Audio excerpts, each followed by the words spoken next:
ఏమీ లేనప్పుడు పూరు గుడిసెలు ఉన్నప్పుడే బాగుంటామండి. మేడల్లోకి వెళ్ళాకే మాటలు మారిపోతాయి. కడుపులు నిండాకే కళ్ళు నెత్తికెక్కుతాయి. ఏ వస్తువులు లేనప్పుడే అందరితో బాగా సమాధానంగా ఉంటాం. వస్తువులు కనుక్కున్నాకే వ్యక్తులను తక్కువ చేసి మాట్లాడడం ప్రారంభిస్తాం. సౌలు అలాగే తయారయ్యాడు. ఒకప్పుడు ఈదిలోకి వచ్చి మాట్లాడి నలుగురు ఉన్నప్పుడు మాట్లాడమంటే అమ్మో నేను మాట్లాడలేనని సిగ్గుపడిపోయేవాడు. కొంతమంది అదో రకమైన క్యారెక్టర్ ఉంటారు చూసారా, చుట్టాలు ఇంటికి వస్తే గదిలోంచి వీళ్ళు బయటకు రారు. వాళ్ళకి లేని సిగ్గు మనకు వచ్చేది ఉంటుంది. వాళ్ళు బయట కూర్చుంటే అలా వచ్చి హాయ్ అండి వెళ్తున్నా అండి, ఏం పని ఉండదు, ఊరిమే పోతాం అంతే. ఇంకా అలా వాళ్ళు పోయేవరకు ఇంటికి రాం. నాకు అలా ఉండేది. ఎవరైనా ఇంటికి వస్తే మనకి ఆ ముచ్చట్లు తెలియదు, ఎలా పలకరించాలో మనకు అర్థమవుతుంది. అది ఆ విధానం మనకు తెలియదు. చుట్టాలు వస్తే హాయ్ బాయ్ అనేసి వెళ్ళిపోవడం అంతే. వాళ్ళ గదిలో ఉన్నారంటే మన గదిలోకి వెళ్ళాం, అలా వాళ్ళు ఉన్నారంటే మన గదిలో నుంచి బయటకు రాం. సేమ్ అంతేనండి. సౌలు కూడా బయటికి రాలేడు, అలా కూర్చుంటాడు. ఇద్దరు నాలుగు మాటలు మాట్లాడరా పెద్దోడు ఇంటికి రా అంటే అమ్మో నేను మాట్లాడలేనని వాడు. అంత పిరుకోడు, భయస్థుడు, ఏమీ మాట్లాడలేడు. అలాంటి అబ్బాయిని ప్రవక్త అయిన సమూయేలు దేవుడు మోటివేషన్ చేశారు. నువ్వు కింగ్వయ్యా, నువ్వు దేశానికి రాజువి, ఇశ్రాయేలు అందరూ ఎత్తైన వాడివి, ఇశ్రాయేల్లో ఇదిగో కావలసిన దేవుడు కోరుకుంటా ప్రజలు నిన్ను కావాలనుకుంటున్నారు. లైఫ్ అంటే నీకేంటి అర్థం అవట్లేదు. కింగ్ అంటే మాట్లాడుకుంటున్నావా, గాడిదలు వెనకాల తిరుగుతున్నావు, నాన్న గాడిదలు మేపుతున్నట్టు ప్రజలను మేపవయ్యా, దేవుడు నేను పిలుస్తున్నాడు అని పిలిచారు, నిలబెట్టారు. అసలు పిరుకోడు, నోటి మాట లేనోడు, వ్యక్తులను చూస్తే భయపడిపోయో ఇలాంటి వ్యక్తి 2 సంవత్సరాలు పరిపాలించేసరికి కళ్ళు నెతికెక్కేసింది. ఎవరో అన్నాడో మాతో పాటు ఒక శ్రీనన్ను అంటాడు, చేతులు లేనోడికి తినడం నేర్పిస్తే ఆడి ఒక రోజు మన మీద తిరగబడ్డాడంట. అలాగుంది ఈ అబ్బాయి అవ్వారం. ఎవరిది? దావీద్ది. అబ్బాయికి అసలు రాజరికం అంటే తెలియదు. సడన్ గా రాజధాని చేతికి వచ్చింది, అందరి మీదకి అజమాయిషీ చేయడం మొదలెట్టాడు. చివరికి దేవుడు చెప్పింది కూడా వినడం మానేశాడు. దేవుడు ఫీల్ అయ్యాడు. సమూయేల్ కొంచెం ఎక్కువ చేస్తున్నాడు సౌలు. నాకు బలి నైవేద్యాలు కాదు కావాల్సింది, యజ్ఞయాగాలు కాదు నాకు కావాల్సింది, మాటినేవాడు కావాలి. చెప్పిన మాట విని ఇది దేవుని మాటని నాకు రిప్రజెంట్ గా పరిపాలించే కింగ్ కావాలి. నచ్చిందల్లా చేసేది దేవునికి నచ్చిందని నా మీద గెంటేయడం పరిపాలన అనిపించుకోదు. సౌలు సమూయేలుకు నువ్వు చెప్పు, సౌలుకి వెళ్ళి చెప్పాడు. చెప్పిన మాట ఆ అబ్బాయి వినలేదు, కవర్ చేస్తున్నాడు. అంటే గొర్రెలు నా కోసం తెచ్చుకోలేదు, మీకు తెలుసు కదా స్టోరీ. దేవుడికి బలిద్దామని తెచ్చా అన్నాడు. కవరింగ్ అన్నమాట. ఈ కవరింగ్లో వద్దన్నాను నేను. పై రూపాన్నే కాదు నేను చూసేది అని చెప్పండి, హృదయాన్ని కూడా చూస్తాను సమూయేలు చెప్పింది. మాట వింటలేదు సౌలు అన్నాడు. చెప్పేశాడు. దేవుడు నెక్స్ట్ పరిపాలకుడు కొరకు పరిశీలిస్తున్నాడు. యెషయా అని ఉంటాడు ఒక ఆయన, వాళ్ళ ఇంటికి వెళ్ళు, నాకు కావలసిన వాళ్ళ ఇంట్లో ఉన్నాడులే అని చెప్పాడు. చిత్తం ప్రభువా అని బయలుదేరాడు. ఎవరు? సమూయేలు. వచ్చిన వెంటనే ఒకడు పొడవగా లాంగ్ హెయిర్ వేసుకుని బ్యూటిఫుల్గా అట్రాక్షన్గా ఉన్నాడు, దావీదు గారి పెద్ద అన్నయ్య. వెంటనే సమూయేలు అనుకున్నాడు, కింగ్ అంటే కింగ్ అవ్వకుండా కింగ్లా ఉన్నాడు రీడు అనుకున్నాడు. ఎవరిని చూసి? కొంతమంది పై చూస్తుంటారు, ఆ మాత్రం ఉండాలంటే. సౌలే ఎత్తు అనుకున్నాం, సౌలు కన్నా ఎత్తున్నట్టు కనబడుతున్నాడు. ఆ తల ఏంటి, ఆ భుజబలం ఏంటి, ఆ రంగు ఏంటి, ఆ అంగులేంటి, ఇశ్రాయేల్కి నెక్స్ట్ మళ్ళీ సౌలును మర్చిపోయేలా ఉండాలి అని అభిషేకం చేయడానికి రెడీ అయిపోతున్నాడు. వెయిట్ సమూయేలు వెయిట్. ఏం చూసి అభిషేకం చేస్తున్నావు? ఎత్తుగా ఉన్నాడనా, బలంగా ఉన్నాడనా, రంగు బాగున్నాడన్నా నచ్చలేదు సమూయేలు. మీరందరూ పై రూపాన్ని చూస్తారు, నేను పై రూపాన్ని చూస్తాను. చెప్పండి, అన్నిటికన్నా ముఖ్యంగా ఆ హృదయం ఏం కొట్టుకుంటుందో చూస్తాను అని కొన్ని వచనాలు లైన్గా ఉంటాయి. మీరు చూడండి, నేను లేపుతాను ఆ వచనాలు మీరు చూడండి.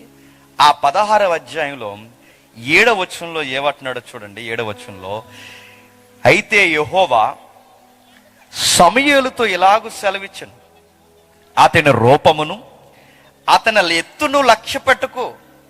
మనుషులు లక్ష్య పెట్టు వాటిని యెహోవా లక్ష్య పెట్టడు. నేను ఈ అబ్బాయిని, నువ్వు అనుకుంటున్న అబ్బాయిని త్రోసేస్తున్నాను. మనుషులు పై రూపాన్ని లక్ష్య పెడతారు కానీ నేను హృదయాన్ని లక్ష్య పెడతాను. లోపల గుండె ఏమని కొట్టుకుంటుందో చూడాలి. నా ఇష్టానుసారుడైన మనుష్యుడని నేను అనుకోవాలి అంటే ఆ గుండెలో, ఆ హృదయంలో ఏమి ఇష్టాలు ఉన్నాయో చూస్తాను నేను. అందుకే నేను అంటున్నాను 8వ వచనంలో ఇతనిని నేను కోరుకొనలేదు. 10వ వచనంలో ఇతనిని నేను కోరుకొనలేదు. 10వ వచనం చివరి మాటలో ఇతనిని నేను కోరుకొనలేదు. 12వ వచనం అదే చివరి మాటలో నేను కోరుకున్న మనుష్యుడు ఇతడే. మీకు అర్థమవుతుందా? పైన ఇతన్ని కోరుకోలేదు, కింద ఇతను నేను కోరుకోలేదు, మరో మాట ఇతను నేను కోరుకోలేదు, ఇతను వద్దు, ఇతను వద్దు, ఇతను వద్దు అని చెప్పాడు. సడన్ గా ఒక అబ్బాయి వచ్చాడు. ఆ అబ్బాయిని చూపించి ఈ అబ్బాయి నాకు కావాలి అంటే, ఇప్పటి వరకు కోరుకున్నవాడంటే దావీదు దేవునికి ఎలాంటి వాడంటే కోరుకున్న ప్రియుడు. అక్కినేని కాదు, కోరుకున్న ప్రియుడు, కావలసిన ప్రియుడు, నా ప్రియుడు. ఈ అబ్బాయి నాకు కావాలి. ఏముంది అబ్బాయి లైఫ్ లో? అక్కడ ఉన్నాయి చూడండి 12వ వచనంలో. అతడిని పిలుపునంపించినప్పుడు లోపలికి తోడుకొని వచ్చును. అతడు ఎర్రని వాడును, చక్కని నేత్రములు గలవాడును, చూచుటకు సుందరుడునై ఉండెను. అతడు రాగానే నేను కోరుకున్న వాడు ఇతడే. అక్కడ మాట మీరు గమనిస్తున్నారా? అతడు రాగానే నేను ఇదిగో ఆ పెద్దోడు నచ్చలేదు, చిన్నోడు నచ్చలేదు, మధ్యలో వాడు నచ్చలేదు, ఇతడు నాకు నచ్చాడంటే బాగున్నా అలా అనకుండా ఏం చెబుతున్నాడండి? ఎర్రగా ఉన్నాడట, నెక్స్ట్ చక్కగా ఉన్నాడట, నెక్స్ట్ చూడ్డానికి చాలా బాగుంటాడట, నెక్స్ట్ ఆ అబ్బాయి రాగానే అన్నాడట వీడే వీడే నాకు కావాలి. మీకు అర్థమవుతుందా? పై మాట ఏమన్నాడండి? ఎత్తు చూడొద్దు అన్నాడు. పై మాట ఏమన్నాడండి? రంగు చూడొద్దు అన్నాడు. సమూయేలు ఏం చూశాడు? ఎత్తును చూశాడు, రంగును చూశాడు. ఎత్తును చూశాడు, రంగును చూశాడు. సమూయేలు దగ్గరికి దేవుడే వచ్చేమన్నాడు? ఏం చూస్తున్నావు? చూడకన్నాడు. కానీ అదే దేవుడేమన్నాడు? దావీదుని చూసి అన్నాడు ఎర్రగా ఉన్నాడు అన్నాడు. దావీదుని చూసేమన్నాడు? అందంగా ఉన్నాడు అన్నాడు. ఇదేంటి? సమూయేలు చూస్తేనేమో వద్దన్నాడు, దేవుడు చూసి దావీదుని చూసి అంటున్నాడు బాగున్నాడు ఈ అబ్బాయి అన్నాడు. అదేంటి? దావీదు దగ్గర బాగున్నదని కితాబిచ్చిన దేవుడు వాళ్ళ పెద్దనే దగ్గర ఎందుకు ఇవ్వలేదు? అంటే పై రూపాన్ని ఇష్టపడ్డాడన్న పాయింట్ కాదు అక్కడ. అక్కడ ఏం చెప్తున్నాడంటే దావీదు ఎర్రగా ఉంటాడు, కానీ దాని మనసు ఎక్కడ ఉండదు తెలుసా? ఆ రంగు మీద ఉండదు. మనకి 70 సార్లు చూసుకుంటాం అర్థం. ఎలా రుద్దుకుంటాం, ఎలా రుద్దుకుంటాం, ఎలా పిండుకుంటాం, ఎలా పిండుకుంటాం, ఎలా కనుక్కుంటాం, ఎలా రుద్దుకుంటాం.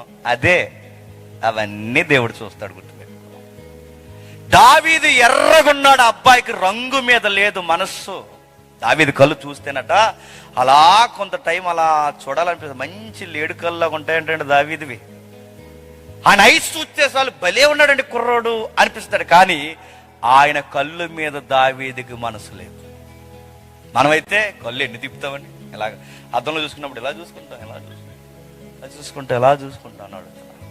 దావీదు కళ్ళు బాగుంటాయి, దావీదు రంగు బాగుంటుంది, దావీదు శరీరం బాగుంటుంది, దావీదే బాగుంటాడు. కానీ ఆయన రంగు చూసుకున్నప్పుడు నా రంగు ఎంత బాగుందో నాలాంటి రంగు నాకు చుట్టుపక్కల ఎవరికి లేదని అనుకోడు. నా కళ్ళు ఎంత బాగున్నాయని కళ్ళు చూసి మిగిలిన వారి కళ్ళుని ఎక్కిరించడు. దావీదు కళ్ళు బాగున్నా దావీదు మనసు కళ్ళు మీద లేవు, రంగు మీద లేదు. మరి దావీదుకున్న హృదయం కళ్ళు మీద లేదు కానీ రంగు మీద లేదు. కానీ ఆ హృదయం ఎవరి కోసం కొట్టుకుంటుంది? దేవుడు దేవుడు దేవుడు దేవుడు దేవుడు. అబ్బాయికి మదిలో ఉన్నది ఏంటి చెప్పనా? ప్రవ్వా నాకు రంగు మీద మనసు లేదు, ప్రభా మంచి కళ్ళు ఇచ్చావు, నా కళ్ళు మీద మనసు లేదు, దీనికి స్పెట్స్ పెట్టాలా, ఇంకా ఐబ్రోస్ దుద్దాలా, దీనికి ఏం చేయలేదు, ఇలాంటివి నాకేం కాదు ప్రభా. నాకు మంచి కళ్ళు ఉంటే ఆ కళ్ళు నిన్ను ఎదుగుతాయి, నాకు మంచి ఆరోగ్యం ఉంటే నీ వాక్యాన్ని ధ్యానించడానికి పరిగెడతాయి. అసలు నా గుండె lub dub lub dub lub dub అని ఈ లోపలి గుండె నీ కోసమే కొట్టుకుంటారు. ప్రభు, I love you my lord అంటాడు. దేవా నువ్వంటే నాకు ఇష్టం, దేవా నువ్వంటే నాకు ఇష్టం. దావీదుని దేవుడు ఎందుకు కోరుకున్నాడో తెలుసా? ఆ గుండె పదే పదే గొర్రెల వెనకాల తిరిగినా, ఇంట్లో తిరిగినా, బయట తిరిగినా, సమకాలీన కుర్రోళ్ళతో తిరిగినా ఆ కుర్రగాడి గుండె ఏమని కొట్టుకుంటా చెప్పండి? దేవుడు దేవుడు దేవుడు దేవుడు అని కొట్టుకుంటా. నిన్నో మొన్నో ఫేస్బుక్లో చూసాను ఒకడు. ఆ ఫేస్బుక్లో చూసినప్పుడు ఒక జోకు రాశాడు. నాదిగాని అనుకుంటాను, ఎందుకంటే మంచి చదువుతాను. ఆ రాసినప్పుడు నిజంగా భలే అనిపించింది. నాకు ఎందుకో సడన్గా ఇప్పుడు జ్ఞాపకం వస్తుంది. ఒకసారి మీకు చదువుతాను చూడండి. అక్కడ రాసిన మాట మీరు జాగ్రత్తగా గమనిస్తే నిజమే అనిపిస్తుంది, నిజంగానే అనిపిస్తుంది. ఈసీజీ అని ఉంది కదండి, ఈసీజీ హార్ట్కి తీస్తారు. ఒక రకంగా ఇది మంచి అయ్యింది ఈసీజీ వలన. ఎందుకంటే గుండెకు స్పందన ఎలా ఉందో ఈసీజీ చెప్తారు. గుండె సరిగ్గా లబ్డబ్ లబ్డబ్ లబ్డబ్ లబ్డబ్ అని అది సరిగ్గా కొట్టుకుంటుందో లేదో ఈసీజీ గ్రాఫ్ మనకు చెప్తుంది. ECG by God grace ECG చెప్పింది ఏంటంటే ఆ గుండె ఎవరి కోసం కొట్టుకుంటుందో చెప్పదు. చెబితే చచ్చిపోతారు సగాన సగం మంది. చెప్పదు అది, అది ఎలా కొట్టుకుంటుందో చెప్తా తప్ప అది ఎవరి కోసం కొట్టుకుంటుందో చెబితే ఇన్ని గొడవలు అయిపోతాయండి. ఎంతమంది బయట అడిపోతారండి, ఎంతమంది బయట తెలిసిపోతారు. ఈసీజీకి తెలియదు ఏంటి చెప్పనా? సైన్యములకు అధిపతి యెహోవాకు తెలుసు. నీ ఈసీజీ గుండె కొట్టుకుంటుందో లేదో చెబుతుంది, కానీ యెహోవా ఆ గుండె ఎవరి కోసం కొట్టుకుంటుందో చెబుతాడు. ఎంతమంది కూర్చున్నారు, మిమ్మల్ని అందరిని అడుగుతున్నాను. మీ గుండెల్లో ఏ ఆలోచన తిరుగుతున్నాయో చూస్తాడు ఆయన.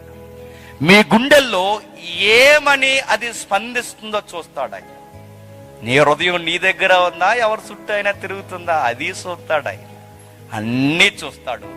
నాకెందుకు ఈ మధ్య బరువు ఎక్కిపోతుంది గుండె అంటే, ఏదో రోగం వచ్చేసింది, మాయ రోగం. నీకు ఇవన్నీ చూస్తాడు ఆయన. నీ హృదయం ఎలా కొట్టుకుంటుంది, నీ హృదయంలో ఎవరికి గూడి కట్టో, నీ హృదయం పదే పదే ఎక్కడ ఉండాలనిపిస్తుంది? టీవీ సెట్ల ముందు ఉండాలనిపిస్తుందా, సినిమాగ్రాఫ్ మీద ఉండాలనిపిస్తుందా, అరిగుల మీద కూర్చోవాలనిపిస్తుందా, సోదు కబుర్లు చెప్పాలనిపిస్తుందా? అసలు నీ హృదయం ఎక్కువ, నీ హార్ట్ దేని లైక్ చేస్తుంది చూస్తాడు. దావీదు గొర్రెల వెనకాల తిరిగిన ఆ హృదయం దేవుడు దేవుడు అని కొట్టుకుంటాడు. ఆ అబ్బాయికి ఏదైనా ఇన్స్ట్రుమెంట్ ఇచ్చి ప్లే చేయమంటే ఆ ఇన్స్ట్రుమెంట్ ను కూడా ఆ హృదయం స్పందనే తగిలించి ఆ ఇన్స్ట్రుమెంట్ లో కూడా యెహోవా యెహోవానే ప్లే చేస్తాం. ఆ గుండె అచ్చు దేవుని కోసం కొట్టుకుంటుంది. అందుకే దేవుడు అంటున్నాడు, నా ప్రియుడు దావీదు, నా ఉద్దేశానుసారైన మనుష్యుడు దావీదు, నాకు కావలసిన వ్యక్తి దావీదు, నాకు సరిపోయిన వాడు దావీదు, నేను కోరుకున్న మనుష్యుడు దావీదు. అందుకే ఆ అబ్బాయి నాకు కావాలి. ఇంకా ఏమున్నాయి దావీదులో క్వాలిటీస్? ఇప్పుడు దేవుడు ఇష్టపడ్డాడంటే క్వాలిటీ చూడాలిగా. నిన్ను నన్ను ఇష్టపడలేదంటే మనమేంటో మనకు తెలిసిపోవాలంటే గ్రాఫ్ ఎవరిని ఎట్టుకోవాలి? ముందు దావీదుని ఎట్టుకోవాలి. దావీదుని పెట్టుకుంటే ఆల్రెడీ గ్రాఫ్ తేలిపోయింది ఈసీజీలో. ఏంటి? దావీదు గుండె ఎప్పుడు దేవుడని కొట్టుకుంటుంది. నీ గుండు డబ్బు డబ్బు డబ్బు డబ్బు లబ్ డబ్ డబ్బు డబ్బు డబ్బు డబ్బు. మళ్ళీ గవర్నమెంట్ వచ్చి నీకు 10 ఏళ్ళు అడిగిపోయే వరకు డబ్బు డబ్బు డబ్బు డబ్బు లబ్ డబ్ డబ్బు అని కొట్టుకుంటుంది. సెంటు ఏదైనా సెంటు భూమి ఎవడన్నా లాగుతాడు, సెంటు సెంటు సెంటు సెంటు అని కొట్టుకుంటుంది. అంతే. సంసారం సంసారం సంసారం, భర్త భర్త, భార్య భార్య, పిల్లలు పిల్లలు, చెత్త చెదారం, శ్మశానానికి పోయే వరకు నీ గుండె అలా కొట్టుకుంటుంది. ఇంకా అంతే. దావీదు హృదయం ఆ కుర్రోడైనా కుర్రోడు ఆటల్లో కొట్టుకోదా. దావీదు హృదయం దేవుడు దేవుడు అని కొట్టుకుంటుంది. ఇంకా ఏమన్నా ఆయనలో బ్రైట్ క్వాలిటీస్ ఏమున్నాయి? 17వ అధ్యాయం చూడండి. 17వ అధ్యాయం చూద్దాం. మనం కూడా దేవునికి ఇష్టపడేలా కొంతైనా మార్చుకుందాం. 17వ అధ్యాయం ఇంకా వచనం చెప్పలేదు. 17వ అధ్యాయం 20వ వచనం చూడండి. దావీదు ఉదయాన్నే లేచి ఒక కాపరికి గొర్రెలను అప్పగించి ఆ వస్తువులను తీసుకొని జరుగుతున్న సందర్భం ఏంటి మీకు తెలిసి వచనాలన్నీ. జరుగుతున్న సందర్భం ఏంటి? సందర్భం ఏం జరుగుతుందంటే, వాళ్ళ నాన్నగారు అప్పటికే గొర్రెలు కాస్తున్నారు. ఎవరు? దావీదు గారు. ఎవరు గొర్రెలు కాస్తున్నారు? నాన్నగారు గొర్రెలు కాస్తున్నారు. అప్పటికి దావీదుకి సొంత గొర్రెలు లేవా? లేవు కాదు. ఎవరు? ఎందుకంటే అప్పటికి వయసు అంతా లేదు. అప్పటికి పంచి ఆస్తుల్లో భాగాలు పంచి ఇచ్చేంత వయసు దావీదుకి లేదు గనక నాన్న గొర్రెలను మేపుతున్నాడు. ఒక మాటలో చెప్పాలి అంటే మన తెలుగులో పైలు కాపు అంటారు చూసారా, అలాగన్నమాట. ఇంట్లో పని చేస్తారు చూసారు, పనోడు అంటారుగా, పేరుకి కొడుకే గాని అచ్చు పనోడు ఇంట్లో, అంతే పనోడులాగా చూస్తారు. ఎందుకంటే అన్నీళ్ళందరూ గవర్నమెంట్ ఉద్యోగాలు చేస్తున్నారు, దావీదు మాత్రం పశువుల దగ్గర పనిచేస్తున్నారు. అంటే ఆ ఇంట్లో అబ్బాయిని ఎలా చూస్తున్నారో దాన్ని బట్టి మనకు అర్థమైపోతుంది. పెద్దోళ్ళందరినీ బాగానే చదివించాడేమో, మరి పెద్దోళ్ళందరినీ బాగానే మిలిటరీలో జాయిన్ చేశాడు. మరి చిన్నోడు ఏం చేశాడో, చిన్నోడని లోకువో మరి ఏంటో తెలియదు. ఈ కుర్రోడికి ఆ సద్దనం పెట్టి క్యారేజ్ ఇచ్చి గొర్రెలు తొలగిపోరా అన్నారంట. అంటే ఆ అబ్బాయికి అంత గౌరవపదమైన మర్యాదలు ఏమి ఇంట్లో లేవన్నట్టు అర్థమవుతుంది. మీకు ఇంకా మీరు ఇంటికి వెళ్ళిన తర్వాత గమనించండి, సమయంలో వచ్చిన తర్వాత నీ కొడుకులందరినీ పిలవయ్యంటే అందరిని పిలిచారు కానీ ఎవరిని పిలవలేదండి. దావీదుని ఎందుకు పిలవలేదు? అట్లాంటి పండు ఇంట్లో ఆడు పెద్ద లెక్కేం కాదులేండి, ఆడేదో అక్కడ తిరుగుతాడు అలాగా. నేను అడుగుతున్నాను, తమ్ముళ్ళు చెల్లులు అన్నలు అక్కలు అన్నలు ఎవరైనా ఉంటే నిన్నెవరైనా తక్కువ చేసి అసలు నీ ఇంటి వారిని నిన్ను లెక్క లేకుండా చూస్తే డోంట్ వరీ, నీ హార్ట్ని డౌన్ అవనుకో, కృంగిపోకు. నువ్వెక్కడైతే నేను తక్కువ చేస్తున్నారో ఎక్కడ నువ్వు డౌన్ అవ్వకు. నీ శిరస్సునెత్తివాడు నీకున్నాడని మాత్రం మర్చిపోకు. నేను ద్వేషించే వారికి తలకి మూలరాయి చేస్తాడు, గుర్తుపెట్టుకో. అలాగే ఉండు. సమయలు అన్నాడు, బాబు వీళ్ళెవ్వరూ దేవుడికి వద్దట, ఇంకా ఎవరైనా ఉన్నారంటే ఒకడు మందలం కాయడానికి వెళ్ళాడండి అన్నాడు. అంటే జ్ఞాపకం చేస్తే గాని, ఎవరో వచ్చి జ్ఞాపకం చేస్తే గాని జ్ఞాపకం రాని కుర్రోడు ఎవరండి? ఆ కుర్రోడికి ఎన్ని పనులు చెప్పేస్తున్నారో. కొంతమంది ఉంటారండి, వాళ్ళ కొడుకేనా అనిపిస్తుందండి, అలా రుద్దెత్తుంటారు. అప్పటికే గొర్రెలను కాయమని పోయారు, ఆ గొర్రెల కాయమని పంపించేస్తే ఇప్పుడు సడన్గా ఎక్కడో అరణ్యంలో గొర్రెలు కాస్తున్నాడు, కౌరు పంపారా, రా చిన్నోడు ఇంటికి రా, ఏడాడి అని వచ్చాడు. వెళ్ళరా అన్నయ్య యుద్ధంలో ఎరగదీసేస్తున్నారు అక్కడ. నేను గురియాత్ కూడా సవాల్ చేసిన లోపల వేయడం తెలదు ఇక్కడ ఇంట్లో ఊళ్ళో. అన్నీళ్ళు అక్కడ తెగ ఎరగదీసేస్తున్నారు. మరి అన్నిటికి ఇంకా ఎనర్జీ కావాలి, మరి ప్రోటీన్ ఫుడ్ కావాలి కదా, మరి యుద్ధం చేయాలంటే మిలిటరీ ఫుడ్ కావాలిగా. ఇలా రా, ఏం చేస్తావంటే 18వ వచనంలో, ఈ 10 జున్నె గడ్డలను తీసుకుని పోయి సహస్రాధిపతి గిమ్ము, నీ సహోదరులు క్షేమంగా ఉన్నారో లేదో సంగతి తెలుసుకో. ఏం కావాలంట? జున్నెగడ్డలు. ఎక్కడికి? బ్యాటిల్ గ్రౌండ్కి. బ్యాటిల్ గ్రౌండ్ అంటే యుద్ధ భూమికి. యుద్ధ భూమికి ఎక్కడి నుంచి ఫుడ్ పంపిస్తున్నారట? ఇంటి దగ్గర నుంచి. ఈ జున్నెగడ్డలు పట్టుకెళ్ళడానికి పైగా ఈ జొమాటోగా ఎవరిని వాడుకుంటున్నారంట? దావీదు గారు. నేను అడుగుతున్నాను, ఎవరైనా మనకు జున్నెగడ్డలు ఇస్తే పట్టుకెళ్ళి అన్నెలకి ఇచ్చారంటే నువ్వు మధ్యలో ఏం చేస్తావు చెప్పు, నిజంగా చెప్పు. దేవుడు ఇలాంటి చిల్లీ థింగ్స్ కూడా చూస్తాడంటే చూస్తాడు. మీరేమనుకుంటున్నారో? మనకు దరిద్రం అలవాటు ఉంటుంది మనకి, మన విలేజ్ల్లో దరిద్రం అలవాటు తెలుసా? నాకు ఉండేదండి చిన్నప్పుడు, అందుకే నేనే పోల్చుకుంటున్నా. ఎవరైనా మంచినీళ్ళు అడిగారు అనుకోండి, మంచినీళ్ళు అడిగితే వాళ్ళు బయటకు వచ్చిన మంచినీళ్ళు మన మంచి కొన్ని తాగేసి ఇచ్చేవాళ్ళం మనం. అది అలవాటు, తెలియకుండా అలవాటు. కొన్ని మనం తాగేసాలు ఇచ్చేవాళ్ళు. అలా ఎంగిల్ చేయొచ్చా? ఎదిగాని తెలియలేదు, తప్పని నాకు. అదొక అలవాట్లు మనకు. అన్ని దేవుడు చూస్తాడంటే ఎవరికైనా ఏదైనా ఇమ్మన్నప్పుడు నాకేయడం, ఎవరికన్నా ఏదైనా సగం కోరికేయడం, ఏదన్నా నోట్లు వేసుకుని మిగిలిన వాళ్ళకి ఇవ్వడం, ఇలాంటి దరిద్రపు లక్షణాలన్నీ చూస్తాడు దేవుడు. దావీదు అన్నీ దేవుడు గమనిస్తున్నాడు అనుకున్నాడు, ఏమో నమ్మకంగా ఉంటాడండి. వాళ్ళ నాన్నగారు నడిచి వెళ్ళి అన్నయ్యలకి జున్నుగడ్డలు, పేరు కూడా చెప్పాడండి, ఐటెం లోపల ఏముందో, జున్నుగడ్డలు ఇచ్చి అని చెప్పాడంటే ఎంత నోరూరిపోద్దండి జున్నుగడ్డలు. కొంతమందికి జున్ను ఉందని చెప్పండి, సభలో ఉన్నానని చెప్పండి, మళ్ళీ వస్తాను వెళ్తారు బయటకు, అర్జెంట్ పని ఉందని. నేను అడుగుతున్నాను, జున్ను ఎవరికి తక్కువ, ఎవరికి చేయదండి, అందరికి కావాలి. కానీ నాన్న నమ్మించిన క్యారేజ్ మళ్ళీ అన్నయ్యలు ఓపెన్ చేసే వరకు మధ్యలో ఎక్కడో ఓపెన్ చేయలేదండి. అది నమ్మకం అంటే. మన ఆల్రెడీ గొర్రెలు మేపుతున్నాడు, గొర్రెలు మేపుతుండగా ఆల్రెడీ ఒక పనిలో ఉన్నాడు, ఇంకో పని చెప్తే ఏమంటామండి చెప్పండి? మామూలుగా ఆల్రెడీ ఒక పని చేస్తున్నాం మనం, ఒక పని చేస్తుండగా మరో పని చెప్తే ఏమంటాం? ఏమనుకుంటున్నావు? నన్ను రోబోట్ అనుకుంటున్నావా? పనుల మీద పని చెప్పేస్తారంటే పని అనుకుంటున్నావా? ఆ పని చెప్తావేంటని ఈ పని మనకు చెప్తే అసలు పని ఏం చేస్తాం? గాలికి వదిలేస్తాం. ఒరే ఆ పని అలా ఎందుకు చేస్తారు, మరి ఈ పని చెప్పావుగా అంటాం. తిరగేసి ఏమంటావు? వాడికి అప్పగిస్తేమని నువ్వు ఈ పని చెప్పావు కనుక ఆ పని పోయింది, నన్ను ఆ పనులు వదిలేస్తే ఆ పని సరిగ్గా చేస్తున్నాను, అందుకే ఆ పని పూర్తి కావలేదు, ఈ పని పూర్తి కాదు. దావీదు అలాంటి కాదు, వర్క్ని బెస్ట్ అవుట్పుట్ ఇస్తాడట.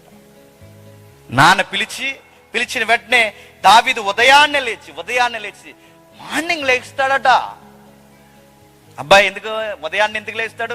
రాత్రి పనికిమాల కళ్ళన్నీ గంట అలా చూడ్డు, రాత్రి అలాగా ఏ దిక్కుమాల ఆలోచనలు పెట్టుకోడు, వాట్సాప్ చూడ్డు, ఉన్నా చూడ్డు, లేదనుకోకండి ఉన్నా చూడ్డు, ఫేస్బుక్ చూస్తూ ఉండో, ఈ చెత్త సోషల్ మీడియా అంతా చూస్తుండో. టైంకి తింటాడు, టైంకి పని చేస్తాడు, టైంకి నిద్రపోతాడు, టైంకి లెగిస్తాడు, ఎర్లీ మార్నింగ్ లెగిచాడు. ఆ లేచి తన ఒక కాపరికి గొర్రెలను అప్పగించంటే, ఈ పని చెప్పాడని ఆ పని గాలి కుదరలేదు. ఆ పని ఏం చేస్తున్నాడు చెప్పండి? బాధ్యతగా మరొకరికి అప్పగించి నేను మళ్ళీ వస్తానంటున్నాడు. ఇవన్నీ దావీదులో ఉండే క్వాలిటీస్. మనం ఒక పని చెప్తే ఒక పని చేయం, ఒక పని చేస్తే మరొక పని చేయం. ఏదన్నా ఎవరైనా నమ్మకంగా ఒక వస్తువు ఇస్తే అది నమ్మకంగా వాళ్ళ దగ్గరికి పట్టుకెళ్ళాం. ఇవన్నీ దావీదు గారు నాన్నగారు చూస్తారు లేదో నాకు తెలియదు, కానీ దావీదు వాళ్ళ నాన్నగారికి అందరికీ తండ్రి అయిన దేవుడు పైనుండి అన్నీ చూస్తాడు. ఒకడు ఎలా ఎదుగుతాడంటే, ఊరకి ఎదరు గుర్తుపెట్టుకో, నీకు 100 ఇచ్చారా మర్చిపోయారులే అనుకోకు. నీకు 100 ఇచ్చిన వాళ్ళు మర్చిపో ఉండొచ్చు, కానీ నీకు ఒకడు 100 ఇచ్చాడు, అది నువ్వు తిరిగి ఇవ్వలేదని చెప్పండి, ఆయన లెక్కలేస్తూనే ఉంటాడు. సుమా జాగ్రత్త. ఆయన నీకు 1000 ఇద్దాం అనుకున్నాడు, నువ్వు 100లోనే దొంగెత్తిగా లేసేసావు, ఇంకా 1000 ఇవ్వడు. నువ్వు ఇక్కడే నమ్మకం లేనప్పుడు నీకు 1000 రూపాయలు ఎందుకు ఇస్తాడు? దేవుడు ఒక జీవితాన్ని ఎలా ఎదిగింపజేస్తాడంటే మెల్లమెల్లగా నువ్వు చేసే పనుల్లో ఎంత నమ్మకంగా ఉన్నాడో చూస్తాడు. నీ గుండె ఎంత నమ్మకంగా ఎవరి కోసం కొట్టుకుంటుందో చూస్తాడు. నీ రంగు హంగు, నీ హావభావాలు, నీ మనసు ఎక్కువ ఎక్కడ తిరుగుతుందో అన్నీ చూస్తాడు. చూసి దేవుడు ఒక్కొక్కటి కొన్ని పరిస్థితులు మన జీవితంలోనికి అనుమతిస్తాడు. గేట్లు అయినా తీయాలండి. ఎలా ఇస్తాడు? వాళ్ళ నాన్నేమో జున్నగడ్డలో చేతికి ఇచ్చాను అనుకుంటున్నాడు, కానీ ఆ నాన్నేమో ఈడి చేతికి ఇవ్వాల్సిన జున్నగడ్డ కాదు, గొలియాతు గడ్డ తలే చేతికి ఇవ్వాలని దేవుడు ఆల్రెడీ స్కెచ్ చేసి కూర్చున్నాడు. నాకు అర్థమవుతున్న ప్లాన్స్ అంటే, దేవుడు ప్లానింగ్స్ అనేవి చాలా గొప్పగా ఉంటాయి. వాటిని మనం అనుకున్నట్టుగా మనం విజయాలు సాధించాలి అంటే విధేయత చూపిస్తూ చెప్పిన పని చేసుకుంటూ సుబుద్ధి కలిగి మనం ఎప్పుడైతే వంగొంగి దేవుడికి మనం లోబడి ఉంటామో సక్సెస్ క్రాప్ మనం చూడడం స్టార్ట్ చేస్తాం. అది చదువు అయినా, సంసారం అయినా, సంపాదన అయినా, నీ లైఫ్లో ఏదైనా విజయాలు సాధించాలనుకుంటున్నావా, జాగ్రత్త, గుర్తుపెట్టుకో, దేవుడు అడుగడుగునా చూస్తాడు.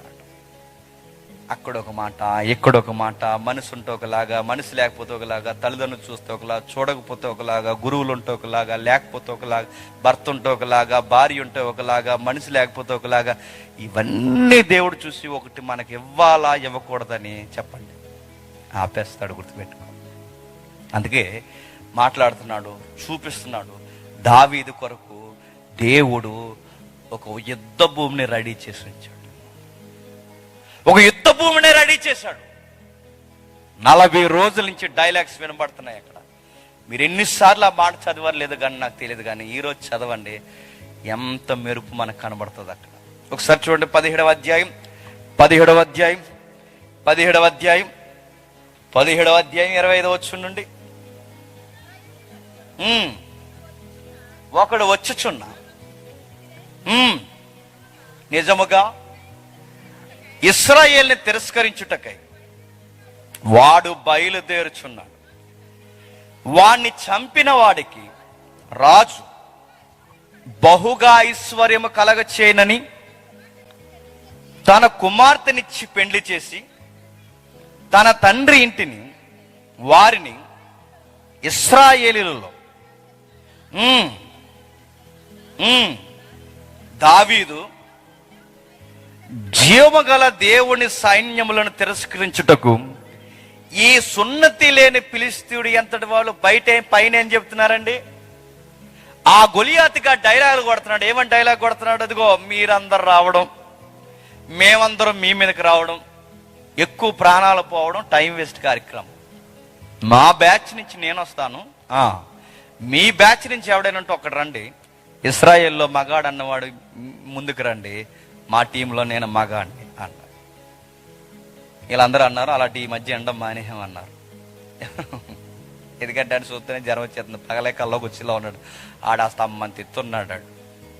ఆడు చూస్తుంటే భయం వేస్తుంది, డైలాగులు కొడుతున్నాడు, రండ్రా పెహల్వాన్ ఎవడు లేడా, మా టీంలో నేను పెహల్వాన్, మీరు ఎవడన్నా ఉంటే రండి, ఒక్కడు రండి.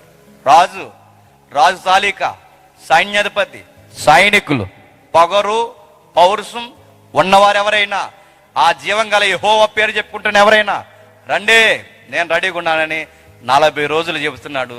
ఎవడు వెళ్ళట్లేదు. నువ్వు వెళ్ళరా అని ఎవరు నేను గెంటేమనుకోండి, అంటే ఎల్దును కొట్టేద్దును అనుకో. కొంతమంది బెడాకబులు చెప్తారు తెలుసా, అంటే ఎల్దును అంటే ఎందుకు వెళ్ళలేదంటే మొన్నే మ్యారేజ్ అయింది, మరి ఆవిడ ఏమైపోద్ది దేవుణ్ణి అయితే, అందుకే వెళ్ళట్లేదు.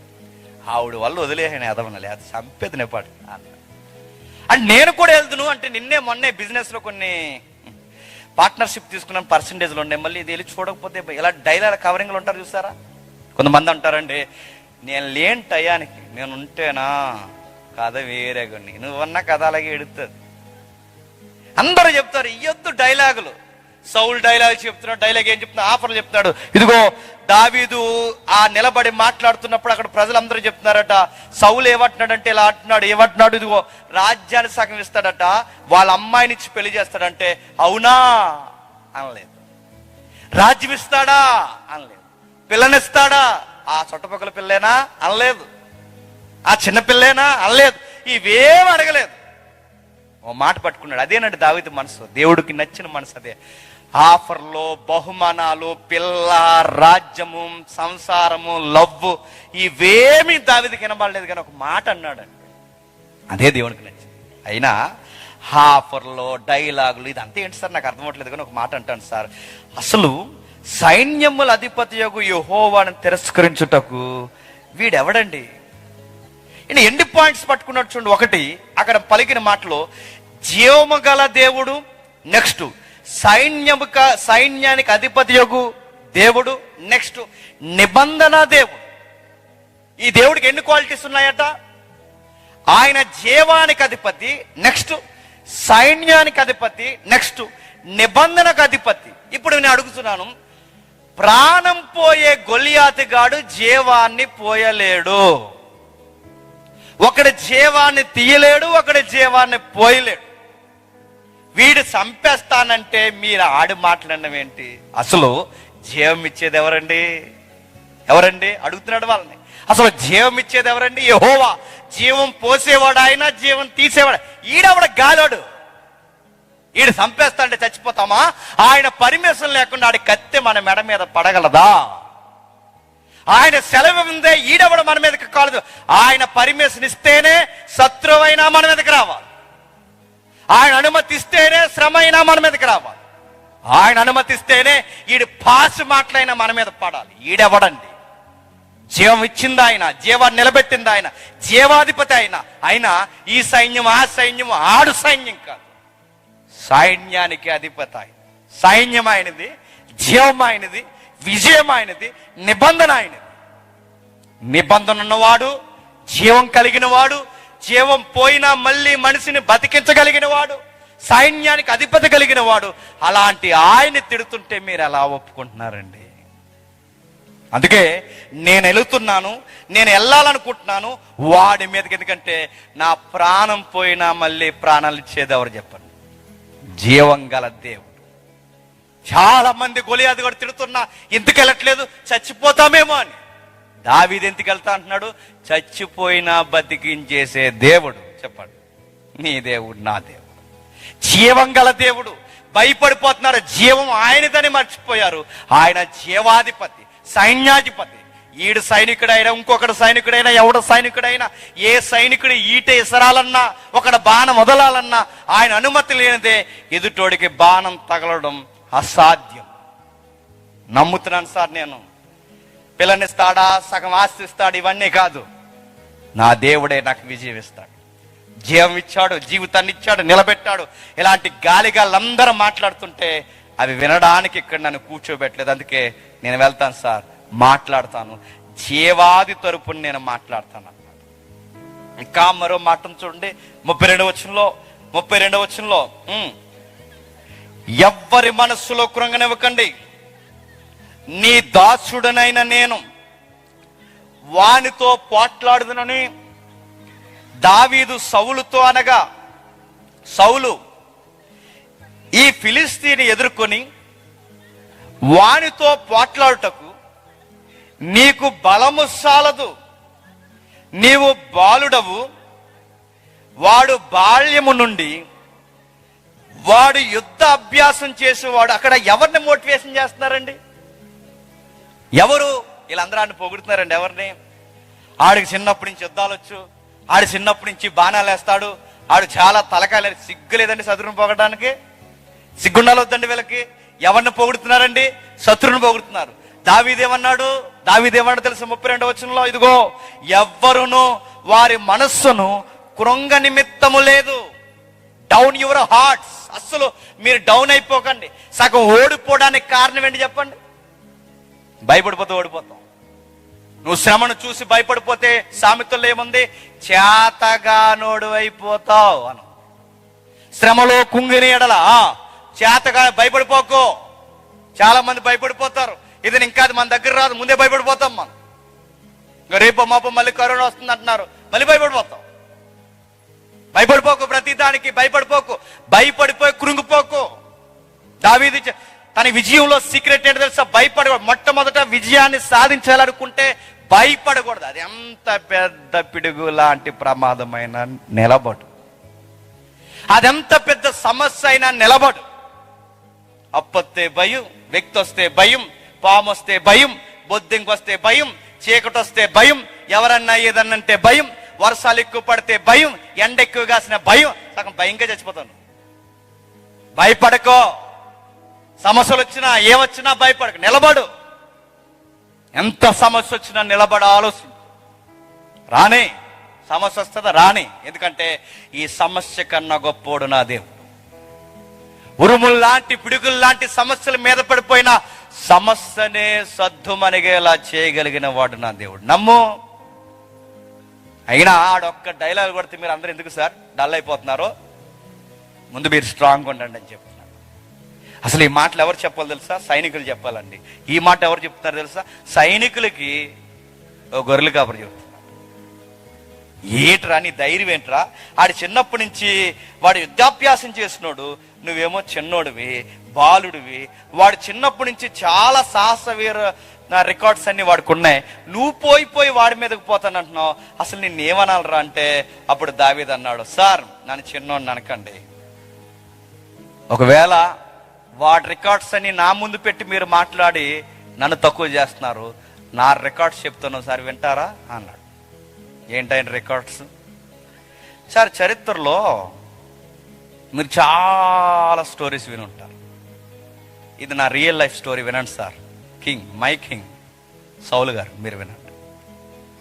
బాలుండి అంటున్నారు, తక్కువ అంటున్నారు. ఒక మాట చెప్తాను. చరిత్రలో సింహాలు మనుషులను తవరికెళ్ళడం చూసుంటారు మీరు. చరిత్రలో ఎలుగుబంట్లు మనుషులను తవరికెళ్ళడం చూసుంటారు. క్వైట్ ఆపోజిట్ స్టోరీ చెప్తాను, వినండి సార్.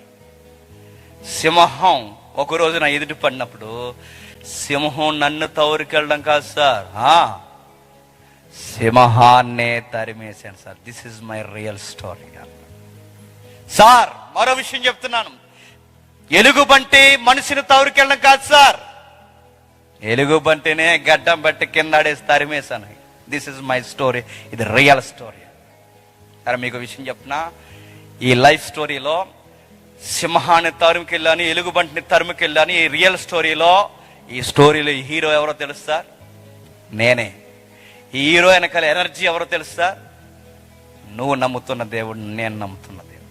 ఇప్పుడు చెప్పండి, ఈ ఎలుగుబంటి కన్నా ఆ ఎలుగుబంటి కూడా ఎక్కువ అనుకుంటున్నారా? ఈ సింహం కన్నాడు బలమైనోడా? సింహం పంజాని ఎదిరించినోడిని, ఎలుగుబంటి బలాన్నే కిందేసి కొట్టినోడిని ఈడంత. మీరు పర్మిషన్ ఇవ్వండి, మీరు రెప్పపాటును చూసే సమయానికి ఆడ తలకాయ నా చేతిలో ఉంటుందా? నిజమేనరే అబ్బాయి, ఇది నిజమంటారేంటి సార్? నిజమే. నా లైఫ్లో జరిగిన స్టోరీ సార్ ఇది. నా జీవితంలో జరిగిన స్టోరీ సార్. నా ఎనర్జీకి సీక్రెట్ మై లార్డ్. నా దేవుడే నా శక్తి, నా దేవుడే నా బలము, నా దేవుడే నా విజయం, నా దేవుడే నా భవిష్యత్తు. మీరు నాకు పర్మిషన్ ఇవ్వండి, వాడి సంగతి ఏంటో తీసుకొచ్చేస్తా. దావీదును చూసేసరికి వీళ్ళందరూ అవాక్ అయిపోయారు. సింహాన్ని తరిమేశావా? ఎస్ సార్, సింహాన్ని తరిమేశాను. మనకు సోషల్ బుక్లో ఏం చెప్పారండి? ఎలుగుబంటి వస్తే ఏం చేయాలంట? చిన్నప్పుడు మరి ఎంతమంది చదువుకున్నారు నా బ్యాచ్? ఎలుగుబంటి వచ్చినప్పుడు కథలు కొడతంట. అలా కింద పడుకుంటూ ఉండి కథలో అలా ముక్కు మూసేసుకుని అలా ఉంటే శవాన్ని ఏమనుకుండా వెళ్ళిపోద్దంట. చచ్చిపోయాడు ఎదవా, ఈ ఏమనకూడదని. శవాన్ని ఏమందని నీకు చెప్పింది అది. ఈ కథలన్నీ నేనంటే మోసపోతానని చెప్తున్నా. ఎలుగుబంటి వచ్చినప్పుడు చెట్టు ఎక్కడ రాకపోతే అలా బిగిసిపోయి ఉండిపోవాలంట. వాలీబాల్ ఆడద్దు ఏమనుకుంటున్నావు? ఎలుగుబంటి వచ్చినా, సింహం వచ్చినా, సింహాల బోనైనా, క్రూర మృగాల వేట అయినా దాని నుంచి నువ్వు రక్షింపబడాలి అంటే ఈ తరమైనా గుర్తుపెట్టుకో, నీ హృదయం దేవునికి సంబంధించింది అయితే ఏది నిన్ను హాని చేయలేదు. గుర్తుపెట్టుకో, ఏది నిన్ను హాని చేయదు, ఏది రాలేదు. ఎందుకంటే అన్నీ నీకు లోబడిపోతాయి. దానియేలు ముందు సింహాలు లొంగిపోయాయి, దావీదు ముందు సింహం ఓడిపోయింది, గొలియాతు ముందు ఆ దావీదు ఓడిపోతాడేమో అనుకున్నాడు, కానీ దావీదు గొలియాతునే ఓడించేశాడు. ఎంత గొప్ప కార్యాలు! ఇంకా ఆయన మాటలు చూడండి, ఆశ్చర్యం వేస్తుంది. ఇంకా ఆయన మాటలు చూడండి, అదే 17వ అధ్యాయం 47వ వచనం చూడండి. అదే 17వ అధ్యాయం 47వ వచనం. యెహోవా కత్తి చేతను ఈటి చేతను రక్షించువాడు కాడని, యుద్ధము యెహోవాదే, దేవుడు నిన్ను నా చేతికి అప్పగించునని చెప్పాను. బాగా వినండి, ఏం చెప్తున్నాడు? గొలియాతు, నువ్వు దేన్ని నమ్ముకుని వస్తున్నావు తెలుసా? నీ ఈటిని నమ్ముకుంటున్నావు, నీ డాలుని నమ్ముకుంటున్నావు, నీ బలాన్ని నమ్ముకుంటున్నావు, నీ దేవతలు నమ్ముకుంటున్నావు, నీకు కావలసినవి అన్నిటినీ నమ్ముకుంటున్నావు. నేను ఎవరిని నమ్ముకున్నాను తెలుసా? నా దేవుణ్ణి నమ్ముకుని వస్తున్నాను. నీ బలము నీ ఆయుధాల దగ్గర ఉంది, నా బలము నా దేవుడి దగ్గర ఉంది. ఇప్పుడు చెప్పండి, దేవుడికి నచ్చిన మనిషి అంటే ఎలా ఉంటాడంటే, ప్రతి పరిస్థితిని దేవుడికి నచ్చిన మనిషి దేవుడి కళ్ళల్లో నుంచి పరిస్థితిని చూడడం నేర్చుకుంటాడు.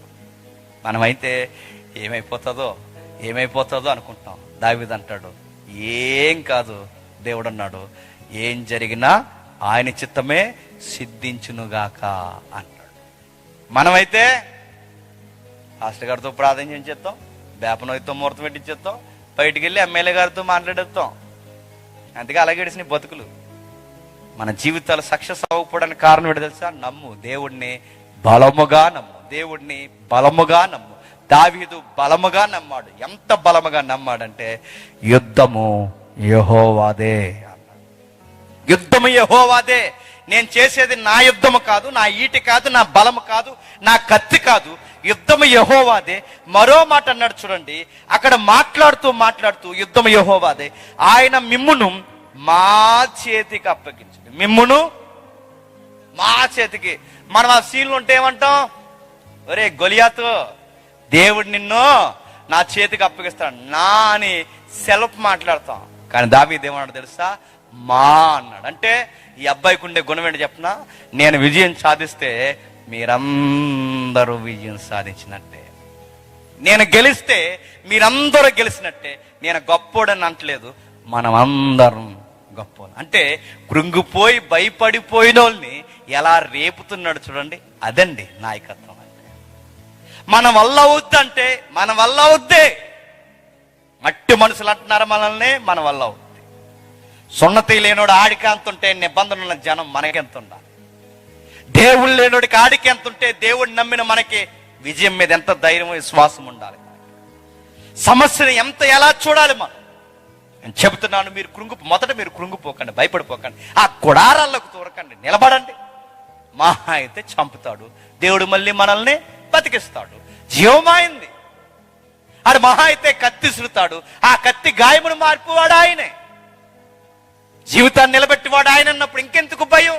బయటికి రండి, బయట నిలబడండి. మరో మాట నేను చెప్తున్నాను, ఆ దావీదు ఆ గొలియాతుకి మాట చెప్తున్నాడు, రాయ్ మేము గెలిచామంటే ఇదిగో విజయం నా ఒక్కడిదే కాదు, మా అందరిది. ఇప్పుడు చెప్పండి, అప్పటి వరకు దావీదు మీద గుసగుసలు మాట్లాడారు ఎవరు? బాబు మీ తమ్ముడంట అస్సలు ఆగుతా లేదు, కాలు దువ్వేస్తున్నాడు, మనం అందరం కూర్చుంటే మనకి ఏదో పెద్ద యుద్ధం రాదన్నట్టు ఇటు జునిగంటలు పట్టుకుని వచ్చి ఆడితో గొడవ పెట్టుకున్నాడు. చూసిరామంటే కాలు చూసిరా మీ తమ్ముడు అన్న. ఏదో 40 రోజులు అరిసరి మురిగిన కుక్క పోతుందని మనం అనుకుని ఏదో మూలిగి ఏదో పిల్ల పాపలతో యుద్ధం ముగించేసి వెళ్ళిపోతాం, మనం కూడా మీ ఓడు గోగి తెచ్చిరా అన్నాడు గొడవ. ఏడు మీ ఓడని అప్పటి వరకు ఏడ్చారు ఎవరి మీద పడి? దావీదు మీద పడి. కానీ అప్పటి వరకు ఏడ్చిన వాళ్ళు సడన్ గా ఆ తిట్టినోళ్ళని కూడా తన వైపుకి తిప్పేసుకుంటున్నాడు. చూడండి, విజయం మందే అన్నయ్య అంటే ఇప్పుడు ఈ పక్కనున్న అన్నయ్యలందరూ ఏమంటారు చెప్పండి? నువ్వు మా తమ్ముడురా, నువ్వు మా కోసం పుట్టావు, నువ్వు మా తమ్ముడివి, గొలియాతు గాడికి సుక్కలు చూపిస్తాను అంటున్నావు, అద్రా అది మేము వెళ్దాం, నువ్వు ఉన్నావని ఆగిపోయాం, అది వెళ్ళరా నువ్వు కొట్టురారా మేము చూసుకుంటా. ఎప్పటి వరకు తిట్టినోళ్ళు కూడా ఎవరి వైపు తిరిగిపోతారు చెప్పండి? అది అది దేవుడు మనసు అంటే. శత్రువును కూడా బాగా వినండి, కత్తి లేకుండా, శత్రువును కూడా కత్తి లేకుండా, మాట అనకుండా ప్రేమతో గెలిచేయడమే దేవుని ఇష్టానుసారులైన మనుషులు. గుర్తుపెట్టుకో, శత్రువు దగ్గరికి వెళ్ళి నీ సంగతి తేలుతాను రా, నీ టైం అయిపోయింది, నా టైం వచ్చింది, ఈ సంగతిని ఈసారి నీకుంటా చూడరా అండం కాదు దేవుని పిల్లల లక్షణం. నా టైం వచ్చిందిరా, నిన్నొక్క మాట అనరా, నేను దేవుని బట్టి నిన్ను క్షమిస్తున్నాను రా. అప్పుడు ఆడంటాడు తప్పు అయిపోయిందిరా. అది కదా దేవుని పిల్లల లక్షణం. దావీదుకి ఆ లక్షణం ఉంది, దావీదుకి ఆ విధానం ఉంది. తన దూషించిన వారిని, తన అన్నవారిని, తన సొంత స్వజనులైన వారిని గెలుచుకుంటున్నాడు. ఇది మన విజయం, ఇది మన విజయం. మిమ్మల్ని మోటివేట్ చేస్తున్నాను, నీకోసం నేను వచ్చాను.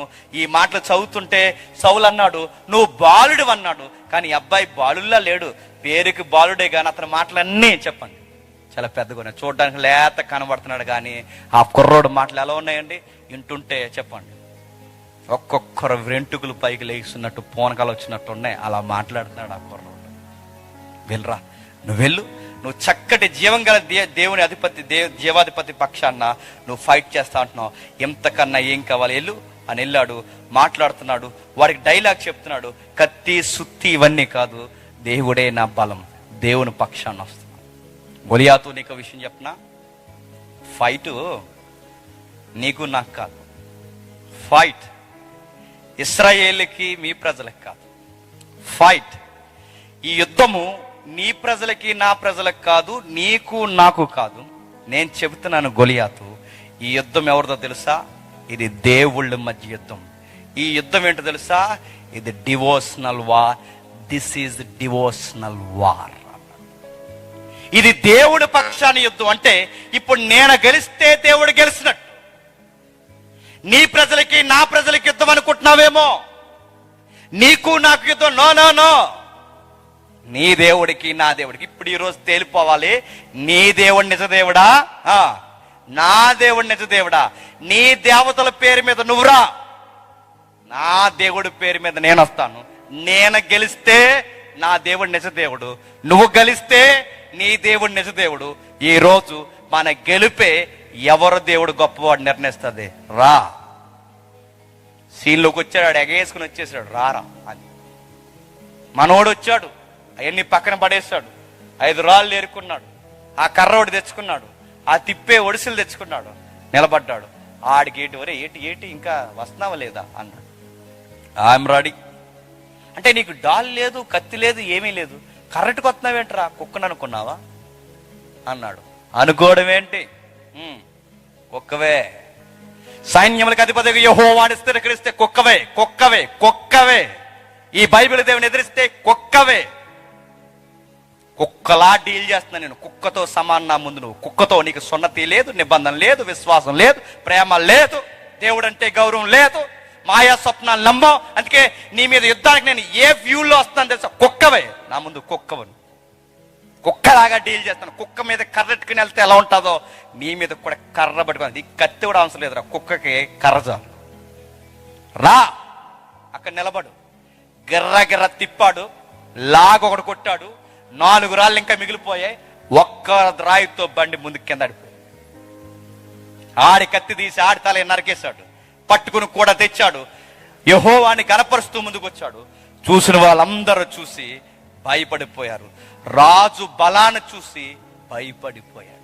18వ అధ్యాయం గ్రంథం ఎంత బాగుంటుందో. 18వ అధ్యాయం 12వ వచనం చూడండి. 18వ అధ్యాయం 12వ వచనం. యెహోవా తనను విడిచి దావీదుకు తోడైయుండుట చూసి సౌలు దావీదునకు భయపడిన. సౌలు దావీదుకి ఇప్పటి వరకు గొలియాతుగాడు అయిపోయాడు. ఇప్పటి వరకు రకరకాలైపోయారు. ఇప్పుడు గొలియాతులా తయారయ్యాడు. ఎవడు చెప్పండి? సౌలు. మన ముందు యుద్ధం జరుగుతున్నప్పుడు అందరూ మన పక్కన బాగానే ఉంటారు. గెలిచేసాం అనుకోండి, అసరదొత్తులు పక్కన తయారవుతారు. మనకేమీ లేనప్పుడు అంతా బాగుంటుంది. రోజు బిర్యానీ తినేస్తున్నాం అనుకోండి, గొడవలు ఎక్కువైపోతాయి. అన్ని గొడవలే. ఇంకో తినేడు ఇవాళప్పుడు తినేడు బిర్యానీ మాకు ఎట్టుకుంటా. అంతకుముందు అన్నం లేదని ఏడ్చేవాళ్ళం. ఇప్పుడు అందరం కలిసి ఇప్పుడు మెతుకులు దొరుకుతున్నాయంటే అడిగి పీసేసారు, నాకు వేయలేదు. ఇదో గొడవ. ఆ బిర్యానీ లేనప్పుడు ఉండేది, పచ్చడి తినేసి పోయేవాళ్ళం గొడవ లేకుండా. దావీదు మీద తిరగబడిపోయి ఎవరు తిరగబడేది? సొంత రాజు. ఈ పౌరుషం, ఈ కట్టడి, ఈ కమిట్మెంట్ ఏదో ఈ దావీదు కుర్రోడి మీద తిరగబడుతున్నావు. ఆ కసి ఏదో ఆ గొలియాతు గడి మీద తిరగబడితే నీ రాజరికం ఎంత బాగుండో. నువ్వు తిరగబడవు. సంఘంలో కూడా ఎలాంటి వాళ్ళు తయారవుతారు. అప్పుడప్పుడే దేవుని కోసం కాస్త ఏదైనా చేద్దామన్న వాళ్ళ మీద తిరగబడతారు. బయట అన్ని అరుపులు అరుస్తారు. బయట యెహోవా మీద, బయట బైబిల్ మీద అన్ని అరుపులు అరుస్తారు. ఆడికి ఎవడ సమాధానం చెప్పడు. కాస్త ఏదో దేవుని పని చేస్తాడంటే ఈయన ఎంత నలిపేయాలని చూస్తారు. వచ్చాడండి కొత్తగా సంఘం పెట్టడానికి సిట్టుబాబు అంటారు. ఇంకా అంతర్వేదిలో సంఘాలు లేవని, కోనసీమలో సంఘాలు లేవని ఇంక ఈయన ఒకటి తయారయ్యాడు. నడుతున్నాను, పెడుతున్నాడు, చేస్తాడు, మంచిదేగా. తప్పు అని అడుగుతున్నాను. గొలియాతు కన్నా ప్రమాదం ఎవరు చెప్పిన పక్కనలో. గొలియాతు కన్నా ప్రమాదం సొంతోళ్ళు. సొంత సౌలు చూశాడు ఈయన ఎలా తొక్కేయాలి, ఎలా తొక్కేయాలి, ఎలా తొక్కేయాలి. ఈయన తొక్కేయాలి అనుకుంటున్నావు. ఈ కుర్రగాడు వచ్చి గొలియాతుని తొక్కాడు కనుక నువ్వు బతుకో, నీ కొడుకు బతుకో, నీ రాజ్యం బతికింది. ఈరోజు మీరు అందరూ బతికారు. మిమ్మల్ని బతికించినోడినే తొక్కేయాలనుకుంటున్నారంటే మీకు బాగా దయ్యం పట్టింది. సౌలుకో విషయం అర్థమైంది. అటు లేటుగా అర్థమైనా ఈ అబ్బాయికి యెహోవా తోడై ఉన్నాడని చూసి సౌలు దావీదుకి భయపడిపోయాడు. దావీదు భక్తిని చూస్తే ప్రజలు భయపడిపోతున్నారు. గొలియాతు పడిపోయాడు, సౌలు భయపడిపోయాడు, అన్నేలు బెదిరిపోయారు, సైన్యం దూరమైపోయారు. దేవుడు మనకు తోడుంటే ఎలా ఉంటుందో తెలుసా? శ్రమ అయినా మనం చూసి భయపడిపోద్ది. గుర్తుపెట్టుకోండి. దేవుడు మనకు తోడుంటే శత్రువు రాజైనా ఇదేదో కొంచెం తేడాగా ఉన్నాడు అని భయపడతాడు. గుర్తుపెట్టుకో. దేవుడు నీకు తోడుంటే నీ నియోజకవర్గంలో అధికారి అయినా ఈ చర్చి జోలికి పోకూడదండి, మన ఇంటికి మంచిది కాదని భయపడతారేమనుకుంటున్నాం. దేవుడు నీకు తోడుంటే నీకు హాని చేయాలనుకున్న వాడికి కూడా గుండె తడొచ్చేలా చేస్తాడు దేవుడు అనుకుంటున్నాం. ఎప్పుడు జరుగుతాయి ఈ వండర్స్ అన్ని? ఎప్పుడు జరుగుతాయి? నువ్వు దేవునికి ఇష్టానుసారుడైన మనుషుడిగా తిరుగు. నీ హృదయం ఆయన కొరకు కొట్టుకోవాలి, నీ కళ్ళు ఆయన కొరకు ఎతకాలి, నీ రంగు, నీ ఆయుస్సు, నీ ఆరోగ్యం ఆయన కొరకు నలగాలి. దేవుడు దేవుడు దేవుడు అని అడుగడుగున నీ జీవితం ఆయన కొరకు కొట్టుకోవడం ప్రారంభిస్తే నీ ఎదుటున్న శత్రులకి భయం అంటే ఏంటో చూపిస్తాడు దేవుడు. నీ జోలికి రావాలంటే వాళ్ళకి 102 కాదు 120 కొట్టుకునేలా చేస్తాడు. గుండె రాజున్నాడు, అధికారం ఉంది, పవర్ ఉంది, సైన్యం ఉంది. కానీ ఒక్క గొర్రెల కాసే కుర్రోడికి రాజు ఎందుకు భయపడిపోతున్నాడు? ఆ కుర్రోడి వెనక దేవుడున్నాడు. దేవుడుంటే ఎవరైనా భయపడవలసిందే. మరో మాట చూడండి, అదే 18వ అధ్యాయం 14వ వచనం. మరియు దావీదు సమస్త విషయముల్లో సుబుద్ధి కలిగి ప్రవర్తింపగా యెహోవా అతనికి తోడుగా ఉండెను. ఎప్పుడు తోడుంటాడు చెప్పండి? ఎప్పుడు సుబుద్ధి ఉండాలి, సుంచుబుద్ధి కాదు. ఏ బుద్ధి? సుబుద్ధి ఉండాలి, మంచిగా ఆలోచించాలి. యెహోవా ఆయనకు తోడై ఉన్నాడు. ఎందుకు? ఆయన ప్రవర్తన ఆయనకి నచ్చింది, ఆయన విధానం ఆయనకి నచ్చింది. అందుకే యెహోవా ఆయనకు తోడై ఉన్నాడు. పనిలో తోడున్నాడు, యుద్ధంలో తోడున్నాడు, ఒంటరిగా ఉన్నప్పుడు తోడున్నాడు, ఎవరు లెక్క చేయనప్పుడు తోడున్నాడు. ప్రతి విషయంలో యెహోవా ఆయనకి తోడై ఉన్నాడు.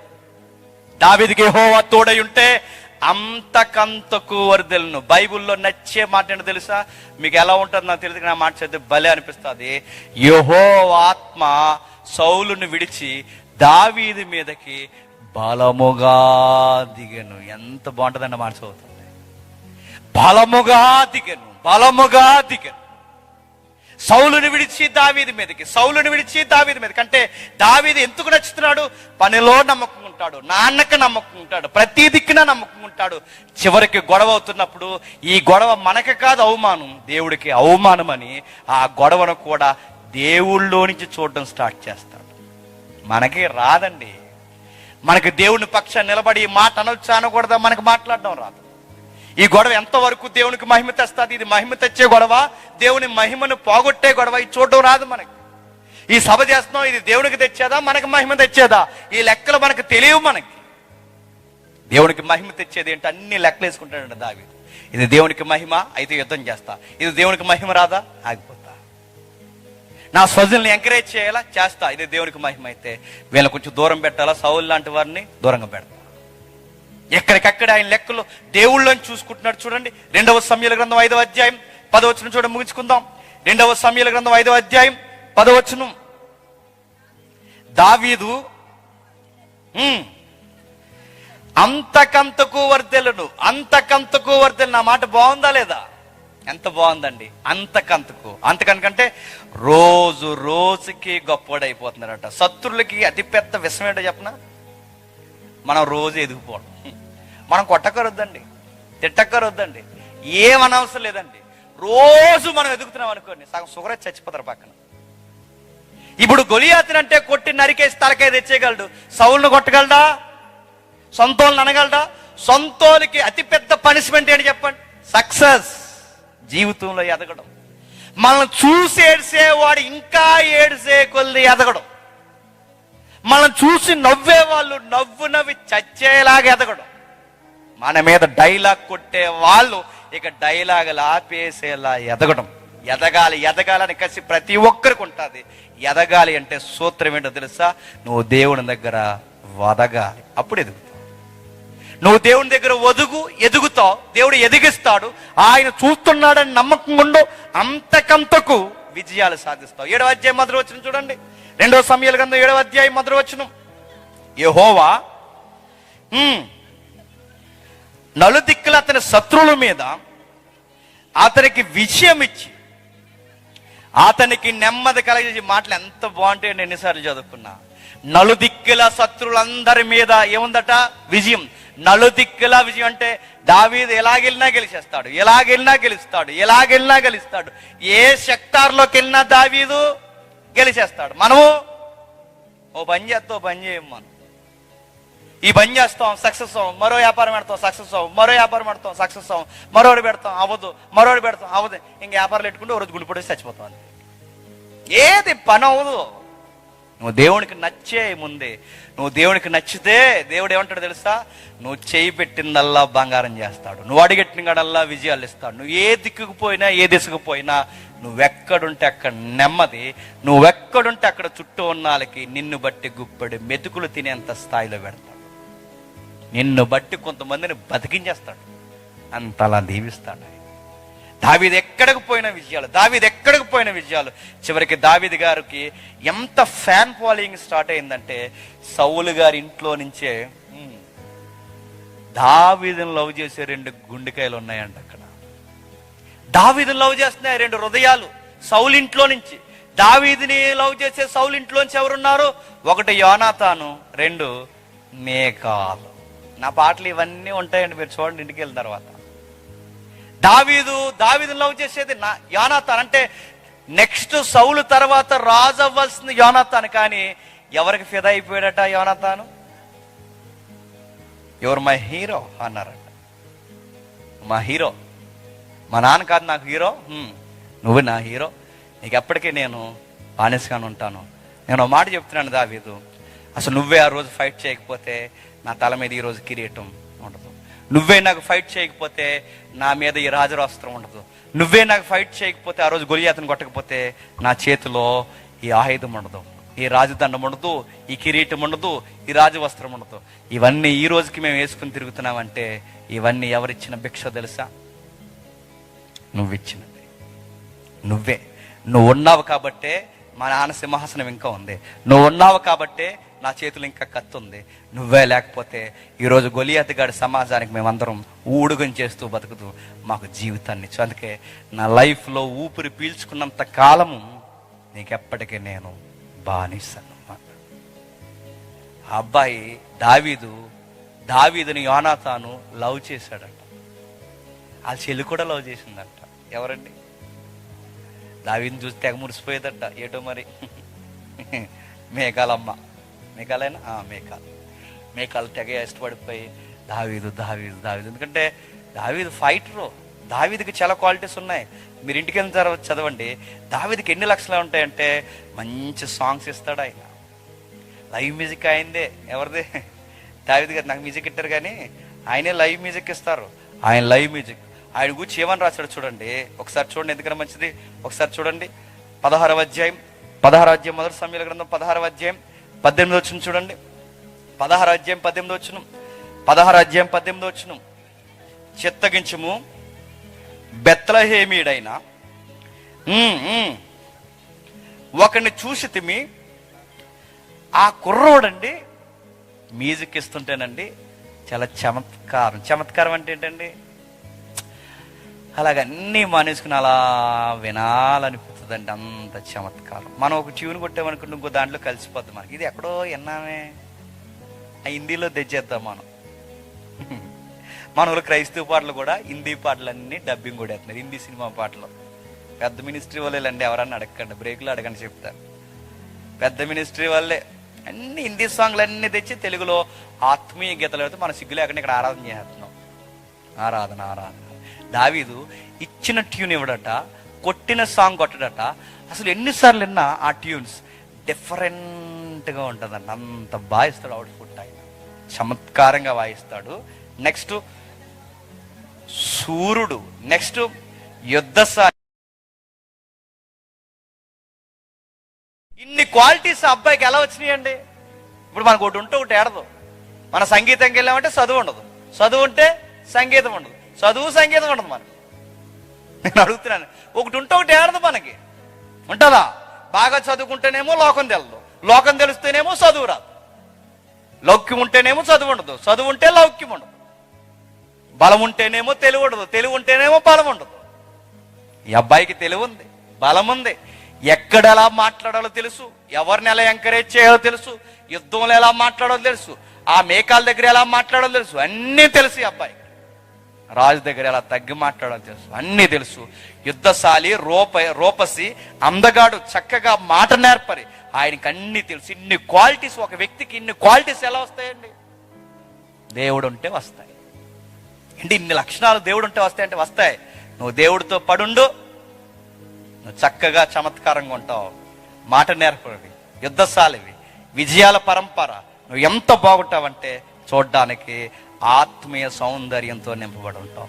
నీతో ఉండాలనిపిస్తుంది ప్రజలకి, నీతో మాట్లాడాలనిపిస్తుంది ప్రజలకి, కొంతసేపు ఈయనతో ఉంటే బాగుండి అనిపిస్తుంది. అందుకే ఆ మేకాలు కూడా ఇష్టపడిపోయిందంటే ఎవరిని?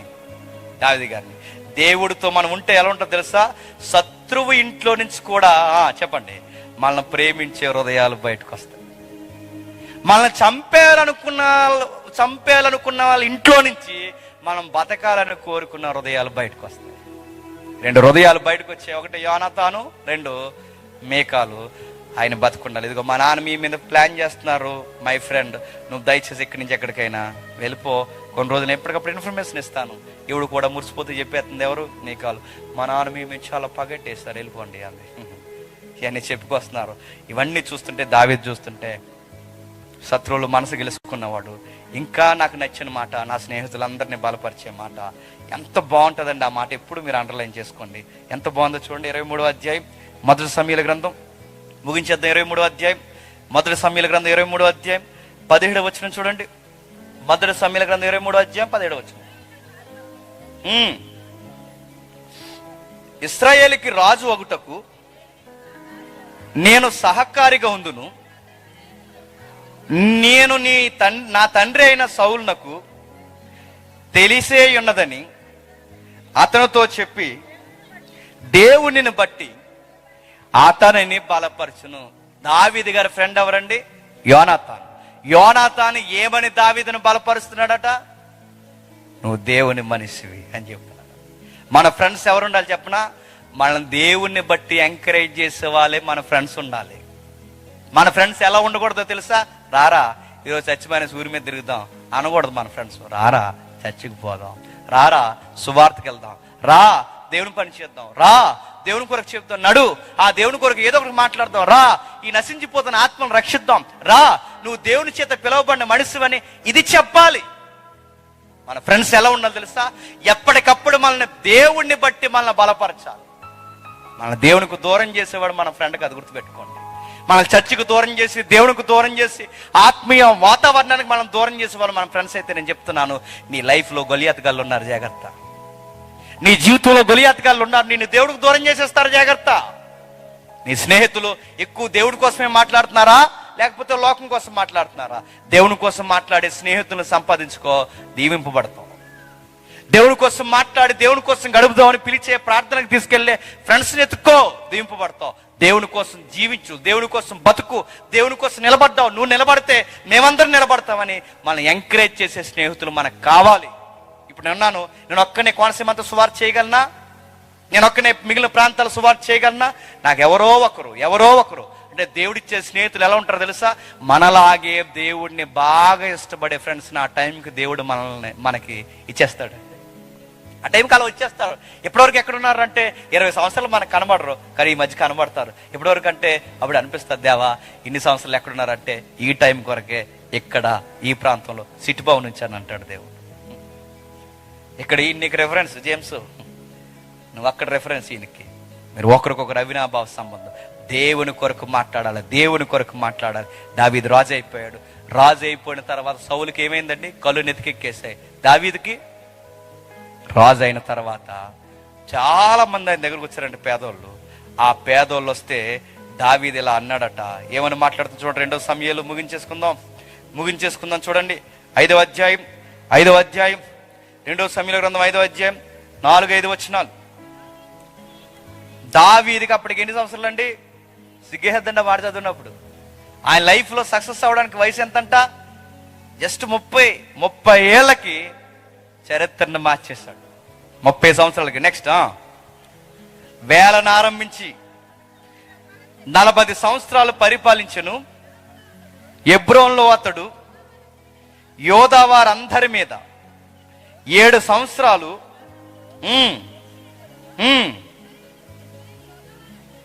యోధా వారందరి మీద 33 సంవత్సరాలు పరిపాలన చేసిన. చదువుతూ 12వ వచనంలో అక్కడే ఉంటది మాట, మీరు చూడండి. అక్కడే ఒక మాట ఉంటది, అప్పులు వారందరూ దావీదు దగ్గరకు వస్తారు. అప్పులు వారందరూ దావీదు దగ్గరకు వచ్చి దావీదుని ప్రాధాయపడతారు, దావీదు దగ్గర మాట్లాడుతుంటారు. ఆ పేదరికంలో కృంగిపోయి ఉంటారు. అప్పుడు దావీదు ఎంత బాగా మాట్లాడతాడంటే, దావీదు ఇలా, క్షమించండి, 22వ అధ్యాయం 2వ వచనం, 22వ అధ్యాయం 2వ వచనం, మొదటి సమూయేలు గ్రంథం 22వ అధ్యాయం 2వ వచనం, 22వ అధ్యాయం 2వ వచనం చూడండి. 22వ అధ్యాయం 2వ వచనం. ఇబ్బందులు గల వారందరూ, అప్పులు చేసుకునే వారందరూ, అసమాధానముగా ఉన్న వారందరూ అతను యొద్ద కూడుకొనగా అతడు వారికి అధిపతి అయిను. అతని యొద్దకు ఎక్కువ తక్కువ మంది 400 మంది వచ్చిండు. దావీదుకు చుట్టూ ఎవరు వచ్చారండి? అప్పులోళ్ళు, చెప్పండి, సమాధానం లేని వాళ్ళు, ఇబ్బందులు ఉన్న వాళ్ళు, వీళ్ళందరూ దావీదు దగ్గరికి రాజు అయినప్పుడు వచ్చాడట. దావీదు ఏమన్నాడు? నేను రాజు అయితే అప్పులందరూ మీరు వచ్చారు, మీ అప్పులు తెచ్చమంటారు అన్నాడా? సమాధానం లేని వారికి సమాధానం ఇచ్చాడు. అప్పుల్లో కూలిపోయిన వారికి చెయ్యిచ్చాడు. జీవితాలు కూలిపోయిన వారిని జీవితాన్ని నిలబెట్టాడు. వాళ్ళకి అధిపతి అయిపోయాడు. వాళ్ళందరూ తక్కువ ఎక్కువ కాక 400 మంది వస్తే ఈ 400 మందిని ఆ రాజ్యంలో స్థిరమైన పాత్రలుగా మార్చేశాడు. అది కదా రాజరికం అంటే. మనం ఎలాంటి వాళ్ళని ఎన్నుకుంటాం చెప్పనా? మనకి బాగా డబ్బులు ఇచ్చేవాడు ఎవడున్నాడు పక్కన పెట్టుకుంటాం. దావీదు ఎలాంటి వాళ్ళని పక్కన పెట్టుకున్నా తెలుసా? అప్పుల్లో ఉన్నవారిని, బాధల్లో ఉన్నవారిని, సమాధానం లేని వారిని, వీళ్ళందరిని తెచ్చుకుని, మీకు లైఫ్ ఇస్తున్నాను, నా దేవుడు నాకు లైఫ్ ఇచ్చాడు, మీకు లైఫ్ ఇస్తున్నాను, దేవుని కొరకు బతికేయండి అన్నాడు. మనం ఎదిగామంటే ఎందుకు ఎదుగుతాం చెప్పనా? మనం ఎదిగేసి ఇతరులు ఎక్కిరించడానికి ఎదగం. మనం ఎందుకు ఎదుగుతాం తెలుసా? బాధల్లో, వేదనలో, సమాధానం లేక ఏడుస్తున్న వారికి ధైర్యం ఇవ్వడానికే. చెప్పండి, మనం ఎదుగుతున్నాం. ఎప్పుడు ఇది గుర్తుపెట్టుకోండి. నాకు ఒక పూటకి భోజనం పెడితే నాకు ఇన్ని గుప్పిడి భీమిస్తే సరిపోద్ది. దేవుడు ఆ పూటకి నాకు గుప్పిడి భీమిస్తే సరిపోద్ది. కానీ నాకు తరగనంత రైస్ బత్తాలు తెచ్చి నా ఇంట్లో పడేస్తున్నాడంటే దాని అర్థం ఏంటో తెలుసా? నీకు ఇన్ని బియ్యం సరిపోతే కానీ ఇంత రైస్ వచ్చి నీ ఇంట్లో పడుతుందంటే దాని అర్థం నువ్వు ఇంకా ఎవరికో పెట్టాల్సి ఉంది. అది దాని అర్థం, గుర్తుపెట్టుకో. నాకు ఇన్ని డబ్బులు ఉంటే సరిపోతే నాకు దేవుడు ఇన్ని డబ్బులు ఇస్తున్నాడంటే నేను ఎవరికి ఇవ్వాల్సి ఉంది. దేవుడు నాకు ఇచ్చాడు, నేను వెళ్ళి ఇతరులకు ఇవ్వాలి. దేవుడు అందుకేనండి లైఫ్లో మనకు సక్సెస్ ఇస్తాడు, గుర్తుపెట్టుకోండి. మనం ఎలా చేస్తాం చెప్పినా, దేవుడు మనకిస్తాడు, ఇంక మనం ఎవరికి అందుకే ఇంక అక్కడ ఉండిపోతాం. నువ్వు నదిలా అంటోడివి, వచ్చే నీరుని అలా పోతూనే ఉండే, కొత్త నీరు వస్తూనే ఉంటావు, జీవజలం ఇస్తూనే ఉంటావు, నదిగా నువ్వు వర్ధులుతూనే ఉంటావు. నీ చుట్టూ ఉన్న మొక్క, చెట్టు, చేమ, గడ్డి ప్రతి దాన్ని పచ్చగా ఉంచుతావు. దేవుడు నీలో నుంచి ప్రవహించాలనుకుంటున్నాడు. నువ్వు రెడీగా ఉండు.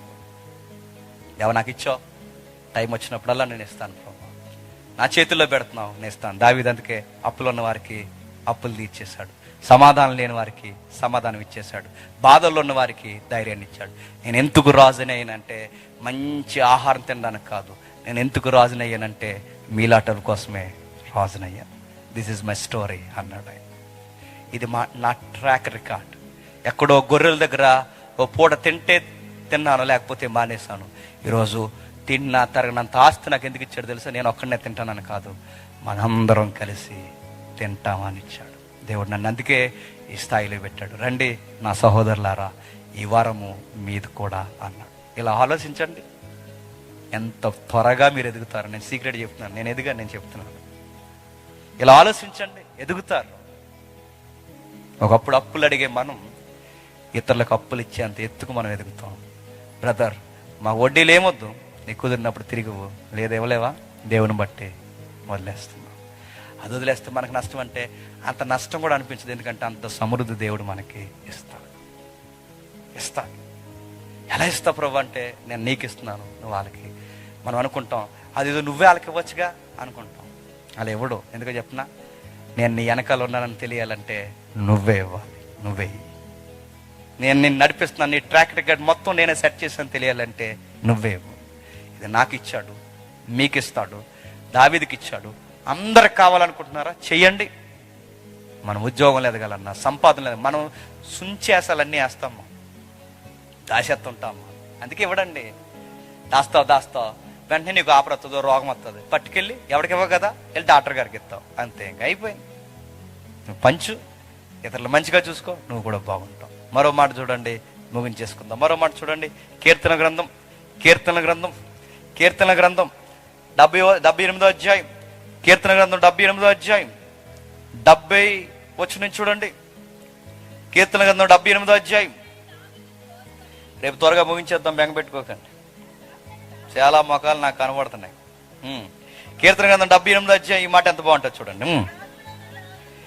తన దాసుడైన దావీదును గొర్రెల దొడ్డులో నుంచి అతన్ని పిలిపించను, పాడె గొర్రెలను వెంబడించట మానిపించి తన ప్రజలైన యాకోబును తన స్వాస్యముగా ఇశ్రాయేలీను మేపుటకై ఆయన అతన్ని రప్పించను. ఎందుకు నిన్ను రాజుని చేస్తున్నంటే ఇతరులను మేపుతావు. ఇతరులను మేపడం అంటే నువ్వు లేనోడికి గుప్పుడు మెతికిలేడతావని నేను రాజుని చేశాను. నీకు ఉద్యోగం ఇచ్చాడంటే నువ్వు నీ పిల్లలతో స్వార్థంతో బతికేస్తావని కాదు, నీ చుట్టుపక్కల ఉన్న వాళ్ళకి అవసరమైనప్పుడు నువ్వు ఆ అవసరం తీరుస్తావని. నీకు ఏదైనా సమృద్ధి ఇచ్చినట్టే ఇతరులకు నువ్వు సహాయపడతావని దావీదు చెబుతున్నాడు. పాడే గొర్రెలను వెంబడించడం మానిపించి తన ప్రజలైన వారిని మేపుటకు నన్ను పిలిచాను, గొర్రెల దొడ్డులో నుంచి ప్రజలను పరిపాలించే రాజుగా చేశాడు. అందుకే ఈయనకి ఇచ్చిన బిరుదేంటో తెలుసా? Suffered king. ఈయనందుకే రాజు అయ్యాడు, ఇందుకే ఈయన ప్రజల మీద అధికారి అయ్యాడు, అందుకే ఈ ప్రజలను పరిపాలించే రాజు అయిపోయి కూర్చున్నాడు. ఆ 52వ వచనంలో మరో మాట ఉటంకిస్తున్నాడు. అయితే గొర్రెల వలె ఆయన తన ప్రజలు తోడుకొని పోయాను, ఒకడు మందను నడిపించిన అరణ్యంలో వారిని నడిపించను, వారు భయపడకుండా ఆయన వారిని సురక్షితంగా నడిపించను, వారి శత్రువుల సముద్రంలో ముంచివేసను, తాను ప్రదర్శించిన సరిహద్దులకు తన దక్షిణాస్తం సంపాదించిన ఈ పర్వతోన్నతకారిని వారిని రప్పించాడు. అంటే ఆ తరానికి మోసేని వాడుకున్నాడు, ఆ తర్వాత యెహోషువని వాడుకున్నాడు, ఈ తరంలో దావీదునైనా నన్ను వాడుకుంటున్నాడని నమ్మాడు. ఎవరు చెప్పండి? దావీదు. అంటే ప్రతి తరానికి ఎవరో ఒకరిని దేవుడు ఎదుగుతాడనమాట. ఈ కోనసీమలో ఎదుగుతాడు, మీ ఊర్లో ఎదుగుతాడు, మీ వీధిలో ఎదుగుతాడు, మీ సంఘంలో ఎదుగుతాడు. ప్రతి తరంలో ఎవరో ఒకరిని ఎదుగుతాడు. ఆ ఎతికి ఆయన మహిమను మన ద్వారా కనుపరుచుకోవాలనుకుంటాడు. దావీదు ఇంత బాగా ఎదగడానికి కారణం తన ఉద్దేశానుసారుడైన, తన ఇష్టానుసారుడైన చెప్పండి మనుషుడు. ఆ హృదయం ఎవరి కొరకు కొట్టుకుంటే చెప్పండి? దేవుడు. నీ హృదయం వాట్సప్, చెత్త, చెదారం, సోషల్ మీడియా చెప్పండి, వ్యక్తులు, వ్యాపారాలు చెప్పండి, గొడవలు, కొట్లాట్లు, పగలు, ప్రతీకారాలు. అందుకే నీ జీవితం ఎక్కడేసిన గొంగలి అక్కడే. దేవుడిని తలంచు, దేవుడి కొరకు ధ్యానించు. నీ హృదయం, నీ రంగు అయినా, నీ కళ్ళు అయినా, ఏదైనా దేవుడికి అప్పగించు. నువ్వు ప్రతి ఆలోచనలో దేవుడిని ముందెట్టుకో, దేవుడు నీకు విజయాలు ఇస్తాడు. కాదు నా లైఫ్ నా ఇష్టం అనుకుంటా, ఒక విషయం గుర్తుపెట్టుకో, ఈ లైఫ్ నీ ఇష్టం కాదు, ఈ లైఫ్ ఆయనది. ఈ లైఫ్ మీద ఆయన ఇష్టం ఉంది. ఆయన ఇష్టం నెరవేర్చు, దేవుడు నీకు ఎంత మంచి చేస్తాడో, ఎంత బాగా ఎదుగుతావు తెలుసా? నేను చూసి మావాడేరా అని చెప్పుకుని ఎంత ఎదుగుతావు. నువ్వు అనేకులకు నీడనిచ్చే గుబురైన చెట్టు వలె మారిపోతావు. నీ నీడ కింద ఎంతమంది బతికేస్తావు చూడాలనుకుంటున్నా. ఇది ఇప్పుడు పాత దావీదు స్టోరీ, క్రీస్తుపురం అనుకోకండి. ఈ రోజు కూడా దేవుడు విజయాలు ఇస్తాడు. దేవుడు మిమ్మల్ని దీవించును గాక. ఆమేన్, ఆమేన్, ఆమేన్. ప్రార్థన చేసుకోండి.